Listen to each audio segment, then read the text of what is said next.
প্রধানমন্ত্রী ঋষি সুনাকের সরকার গত মাস থেকে বেনিফিট রিফান্ড করা নিয়ে কাজ করছে। ইতোমধ্যে তারা নানা ধরনের নতুন প্ল্যানও সামনে এনেছে। এবার নতুন করে আরেকটি প্ল্যান বাস্তবায়ন করা হচ্ছে।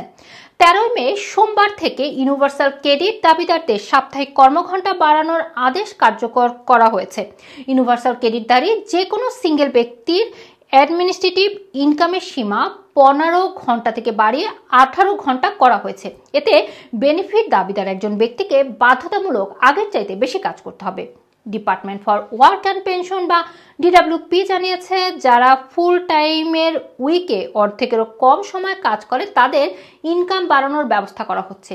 এর অংশ হিসেবে ওয়ার্ক কোচের সাথে তাদেরকে নিয়মিত দেখা করতে হবে। প্রধানমন্ত্রী ঋষি সুনাক বলেছেন, নতুন এই পরিবর্তনের ফলে ইউনিভার্সাল ক্রেডিটের আওতায় থাকা মানুষেরা আরও ভালো বেতনে চাকরিতে যেতে পারবে। এতে দীর্ঘমেয়াদে তারা আর্থিক স্বাধীনতার দিকে অগ্রসর হওয়ার পাশাপাশি অর্থনৈতিক প্রবৃদ্ধি অর্জিত করতে পারবে। তিনি আরও বলেন, বেনিফিট সিস্টেম লাইফস্টাইল চয়েস না হয়ে সেফটি নেট হিসেবে থাকা উচিত। এদিকে ডিডব্লিউপি জানিয়েছেন, নতুন নিয়মের ফলে মাসে 892 পাউন্ডের নিচে ইনকাম করা সিঙ্গেল ব্যক্তি এবং মাসে 1437 পাউন্ড ইনকাম করা কাপলেরা প্রভাবিত হবে। অর্থাৎ তাদেরকে এখন থেকে এই রেঞ্জের বেশি ইনকাম করতে হবে। নতুন এই পরিবর্তন 1,80,000 মানুষকে প্রভাবিত করবে। কেউ নতুন নিয়ম না মানলে তাদের বেনিফিট কমে যাবে।